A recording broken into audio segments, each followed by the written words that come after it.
All right, welcome back, guys. One more lesson for today, and then what we'll do is the first thing in the morning, we'll get into doing the actual lab for this particular lesson because I don't want to keep you guys here too late. It's already, we got about a half hour before we wrap things up. This lesson might take a little bit more than a half hour, but it shouldn't take too much longer than that, okay? So in lesson 7, we're going to talk about layer 2 infrastructure support. In other words, how do we configure our switches to be able to manage all these different components that we're introducing into the network? A very fundamental and key component to this whole configuration process. So once we go through this lesson, you're going to be able to identify all the layer 2 switch features for infrastructure support. How are the SSIDs mapped to their particular VLANs? We'll talk about link aggregation and how we implement link aggregation, and take a look at the AireOS XE wireless LAN controller and identify that process, right, of how do we configure that component as well. When the frames are in the wireless space, they're isolated from each other because there's encryption. You know, we're isolating that traffic in different ways. We have different authentication and encryption mechanisms that are actually handled per SSID and per subnet to isolate them, even though they share technically the same physical radio frequency space. When frames come out from the wireless space and they reach the wireless LAN controller, we talked about that process happening through CapWAP, they contain the SSID information of the actual network or the client in the 802.11 encapsulation header. So the wireless controller can use that information to determine which SSID the client was on. When you're configuring the wireless controller, you as the administrator are going to associate each SSID to a VLAN ID. The end result is that the wireless LAN controller changes the 802.11 header into an 802.3 header. That's the bridging function. That's the whole point of going from a wireless network to a wired network. Adds the VLAN ID tag or the VLAN ID that's associated with that particular SSID, and then that frame is sent on the wired link with that particular VLAN ID. Several frames with different VLAN tags can be sent over the same physical cable. And if you guys have gone through CCNA, you've learned all about tagging and VLAN tagging and how we handle that by tagging frames. We're actually going to talk about configuring the controller to create those VLANs in a future lesson. But before I can get to the point where I'm configuring the controller, I have to configure the switch, which is the device that's on the other end of that cable, to allow the respective VLAN configuration to function correctly. So before configuring the controller, I have to understand the basic switch configuration concepts. And that's really what this chapter or this lesson is all about. You probably are aware of VLAN is just a logical broadcast domain. It can span multiple switches over what we call trunk links. The VLAN structure is designed to facilitate groupings of stations that get separated or segmented logically by function. Now, how you decide to create that separation is totally up to you. It could be by geographic location, it could be by job function, floor, whatever. But the point is that these are virtual LANs. So that separation is being created without regard to the physical location of the user itself. Every switch port gets assigned to a VLAN, but it can only be assigned to one VLAN, which adds an additional layer of security. Ports in a VLAN are said to belong to the same broadcast domain. But in order to go from one VLAN to another, you have to route that traffic. And in their nature and by design, routers never ever forward broadcasts.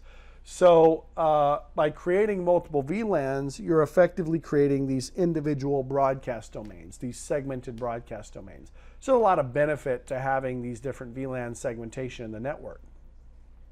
VLANs can exist on a single switch, they can span multiple switch, And VLANs can be even connected across a wide area network if you're using like a layer 2 MPLS VPN or something like that. It's really just an ideal way of separating traffic, and that extends to the separation of traffic that occurs in wireless networks, like a guest wireless network or a corporate wireless network or something to that effect. All right. The Cisco switch implements VLANs by restricting traffic forwarding to destination ports that are in the same VLAN.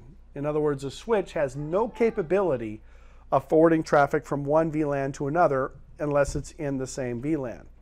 When a frame arrives at the switch port, the switch port is allowed to transmit that frame only to other ports that belong in the same VLAN.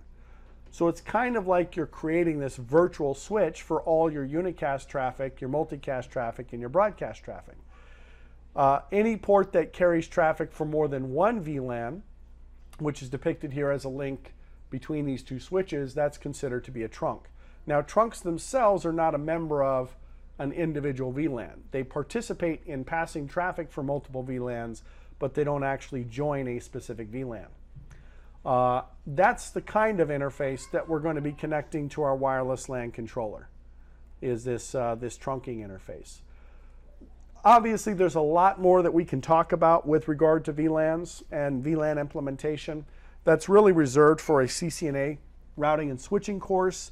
So I'm not going into a whole lot of detail on these VLAN implementations and configuration, but I do want to give you a little bit of backstory before we move into the controller aspect. A trunk, quite simply, any interface, layer 2 interface, that has to pass traffic for more than one VLAN. Now, there are traditionally two trunking methods, 802.1q and ISL, but 802.1q tends to be the predominant standard today. Again, a lot more that we can talk about with regard to tagging and the native VLAN and trunk configurations and so on. We will see some trunk configurations in our, with respect to what we're doing with our wireless LAN controller, but our focus again is primarily on that aspect. We're not getting into the specifics of trunking and VLANs and native VLAN and so on. A .1q trunk is associated to a port. It has a native VLAN value tied to it as well. The native VLAN value is typically VLAN 1, and for traffic that falls within that native VLAN, that traffic is not tagged on the trunk itself.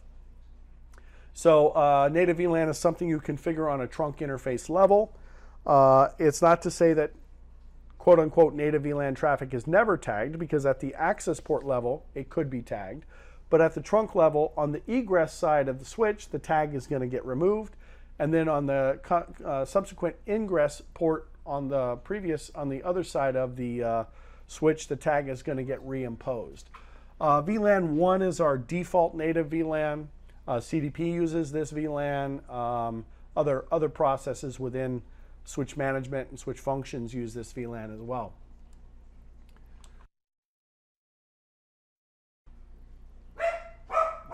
So in order for us to go ahead and set up our network to support our devices, we need to understand the basic configuration.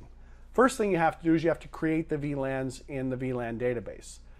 Now, this might change depending on how you're managing your VLANs, if you're using some sort of VLAN management server, or if you're creating the VLANs locally, or maybe you're using VTP. But to create a VLAN locally, you just simply go into global configuration mode by typing configure terminal. You type VLAN and then specify the number. That doesn't actually create the VLAN until you get out of this configuration mode, and you can give the VLAN a name and so on. Another component to implementing VLANs is to implement the layer 3 management component of that VLAN. It's called the switched virtual interface. I want to be very clear here, because I see this all the time, and I teach this in my CCNA class all the time, the routing and switching class. An SVI is not a VLAN, and a VLAN is not an SVI. VLANs are a layer 2 entity. They're configured at layer 2, and they're managed at layer 2. Even the identification of VLANs is done in the frame. It's not done in the packet header. An SVI is just a layer 3 interface that can either be used to route to that VLAN if it's a multi-layer switch, or it can be used to manage devices in that VLAN if you're using it as a layer 2 device. Okay? The correlation between a VLAN and an SVI is very distinct, but they're not always required together, right? You certainly would never create an SVI if you didn't create the VLAN. But there are many instances where you would create a VLAN without creating an SVI. That's entirely possible, by the way. Now we have kind of a little bit of backstory. I mean, again, we could spend 2 or 3 hours talking about all of these basic concepts, but I'm kind of making the assumption that you have some knowledge and understanding of these terminology and of these concepts. So what we want to do now is we want to take a look at how does this apply to configuring my wireless controller switch port. All right, and we'll also take a look at how the access points are configured as well. Typically, the wireless controller is going to be servicing multiple SSIDs. There are actually separate physical ports on the controller, some for AP radio or AP management, some for service, and some for client traffic, and so on. We're talking about, just in the most basic sense, what is the primary port that or port configuration that I apply. Assuming that we are running multiple VLANs, in this particular case it looks like VLAN 11 and VLAN 14, which would then be associated to 2 different SSIDs in the wireless LAN controller. Because we have multiple VLANs and we have to pass traffic for multiple VLANs, we need to set this port up as a trunk. So we go into global configuration mode, go into the interface that's connected to the controller. That's the physical port. Enter description if you so choose. Set the port to trunk mode, and then switch port trunk allowed VLAN, and then allow those particular VLANs. By the way, if you don't do that last command, it's not necessary. All VLANs are going to be allowed to pass across that trunk link by default if you don't specify pruning. We call that manual pruning. Keep in mind, you still want to make sure that VLAN 11 and VLAN 14 are also added to your VLAN database. Very important concept. A trunk will not pass traffic for a VLAN unless that VLAN exists in the VLAN database. Okay. There are a couple of other things you can do on this interface to make it a little bit more efficient. You can do spanning tree port fast trunk, so that the port doesn't go through all the spanning tree phases when it's trying to negotiate the link status. That can assist in faster convergence times. You can also do switch port switch port no negotiate to turn off DTP on this interface.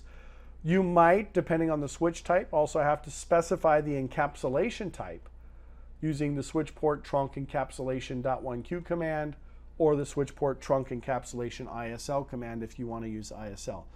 The wireless LAN controllers don't support that, by the way. Okay. Now, what's interesting about this is when you look at the configuration for an access port, an access point, which gets connected to an access port. Even though the access point might be servicing multiple SSIDs, we do not configure the AP ports as trunk ports. Because remember, all the traffic from the access point gets encapsulated inside of a CAPWAP tunnel and sent back to the wireless LAN controller. So we only need effectively one VLAN on these access point ports, even though they still might be passing traffic for multiple SSIDs, conversely, multiple VLANs. All right, global configuration mode, switch port mode access, that's going to disable DTP. It's not required, by the way, but it is a best practice configuration, and then specify the access VLAN that you want for that particular port. All right, so APs typically will connect to an access port, which is a non-trunking port used for traffic to and from the wireless LAN controller, regardless of the number of SSIDs and regardless of the number of VLANs that you're actually trying to service through that access point. Excuse me. So based on the switch port configuration, the access point is connected to the switch using an access port. The wireless LAN controller is connected to the switch using a trunk port, and so on. So the client associates to the AP with an SSID of corp. The AP sends the client data that's marked with the SSID of corp to the, through CapWAP to the wireless LAN controller. That goes through the switch. The wireless LAN controller then de-encapsulates that CapWAP traffic. SSID of corp gets mapped to the wireless LAN controller VLAN ID number 14, excuse me, in this case. So the wireless LAN controller tags that data with VLAN 14 before it sends it back to the trunk port on the switch, and then that gets sent out to the distribution system and the network. So the wireless LAN controller is the one that's actually imposing the tags and managing that tag traffic. Okay. There is a scenario where the access point might be configured as a trunk, and that's if you're running the access point in FlexConnect mode. Remember, with FlexConnect mode, or an autonomous AP as well would be configured in a similar way. With FlexConnect mode, we're offloading the traffic. Instead of sending it through a CapWAP tunnel back to the wireless LAN controller, we're offloading that traffic to the local switch for passing traffic. Assume that there's a WAN here and there's a whole bunch of other switches as well. So this would be the configuration that I would apply in this particular case. Switch port mode trunk, switch port trunk native VLAN 11. By the way, that traffic would not be tagged by the access point. It would come into the switch untagged. Switch port trunk allowed VLAN 11 and 14. We will look at some specific implementation scenarios a little bit later on, and you guys are going to be setting up in the lab in the morning your switch configurations to facilitate these this traffic. So how does the client now communicate if it's operating in FlexConnect mode over the same SSID? Based on the switch port configuration, the access point's connected to a switch as a trunk. The client associates to the AP. SSID, again, in this case, is corp. The SSID of corp is mapped in the access point configuration to VLAN 14. The AP is the one that now tags that data with VLAN 14 before sending it to the local switch over the trunk port. All right, then the switch may send that traffic to the network based on, whatever the regular forwarding components are, or forwarding requirements are, I should say. Link aggregation, a very important concept in implementing port aggregation, specifically 802.3 AD. What it does is it allows us to bundle the wireless LAN controller distribution system ports into a single 802.3 AD port channel. That reduces the number of IP addresses that we have to configure on a controller if we want to have redundancy. And it allows us to dynamically manage that port redundancy. It load balances access point transactions and user transactions across that channel group. Provides for redundancy, faster or better bandwidth, and so on. In the case of channel group configuration, you are going to have to configure the link aggregation group on the controller, and you also have to configure it on the switch side. That has to be negotiated. All right. We'll take I don't know if we're going to be configuring this in the lab environment or not, but we'll take a look at that configuration right here. Lag requires ether channel to be configured for a mode of on, right? You have PAGP, you have LACP. So PAGP would be desirable in auto, and LACP would be, gosh, now it's escaping me. LACP would be active and passive, excuse me. Let me think, is that correct? LACP is active and passive, yes. And PAGP is desirable in auto. But in the case of the wireless LAN controller, you have to set the mode to on, which is no protocol. Once the ether channel is configured on both ends of the link, the switch, essentially using no protocol, unconditionally creates that link aggregation group. Again, LACP, the link aggregation control protocol, which is an IEEE standard, and PAGP, the port aggregation protocol, which is a Cisco standard, are not supported on the controller directly. Okay? Only one lag group is supported per controller as well. You can't take two ports and put them in one group and then take two other ports and put them in another group. So you can bundle all 8 ports if you want to get 8 gigs of throughput, say on a 5508, or the total throughput of a 2504 is only 1 gig. All right.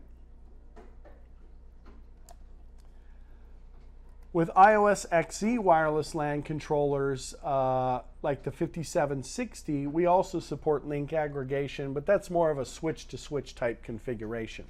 So we do support PADGP, and we do support 802.3 AD LACP in this particular case. You do your standard channel group configurations, channel group ID, so it's, go into the interfaces and say channel group 1 mode active or channel group 1 mode passive, and so on. It's kind of beyond the scope of this class to configure Ether channel, but if you guys have some questions about how to implement that in the future, I'll be more than happy to kind of help you answer those questions. Okay. When you're looking at different technology, it is very important to understand the bandwidth requirements that you're going to have with these different speeds. So you may have to configure link aggregation to support N access or AC access, because in AC wave 1 we can go up to 1.3 gigabits a second, wave 2 3.5 gig a second. So Cat 5e, Cat 6e supports 1 gig, but other versions of cabling might support even speeds faster than that. So that's why we might want to choose to configure this link aggregation so that we can get the full benefit of the speeds. There is a working group called the NBASE-T Alliance that allows Cat 5 to reach up to 2.5 gigabits per second and 5 gigabits per second. There's actually another video on our YouTube channel that describes this concept, using legacy cable standards to support these higher speeds. It's a very, very interesting video. Check it out on our YouTube channel. It's a kind of a next generation Ethernet type thing. So just a basic introduction, and of course you guys are going to do the lab here, but SSIDs map to VLAN IDs on the wireless LAN controller. VLANs are then used to those wireless LANs, those mappings are used to separate the traffic into different logical domains. We typically will configure the wireless LAN controller port as a trunk port, especially if you're creating multiple SSIDs and you have to have multiple VLANs to support those SSIDs. We talked about the FlexConnect configuration, link aggregation, and so on. So what we're going to do now is we're going to break for the day, I guess, but in the morning we're going to jump right into our next lab exercise. If you decide that you want to go ahead and kind of run through it tonight, that is perfectly viable option for you as well. So we'll find out in the morning if you guys had a chance to run through that lab exercise. But and then we're just going to continue to move on to build on. The next thing we'll talk about is wireless LAN controller configurations, and then we'll do that. And so now at this point we're kind of going through the process of learning all of these different aspects. There is one more chapter in this particular module, lesson number 8, that talks about protocols that we use in the infrastructure and how do we support, you know, basic functionality, DHCP, IPv6, DNS, and so on, network time protocol, and so on. But we'll get into that in the morning. We'll go through that lesson and continue on. All right, so we'll see you on the next lesson.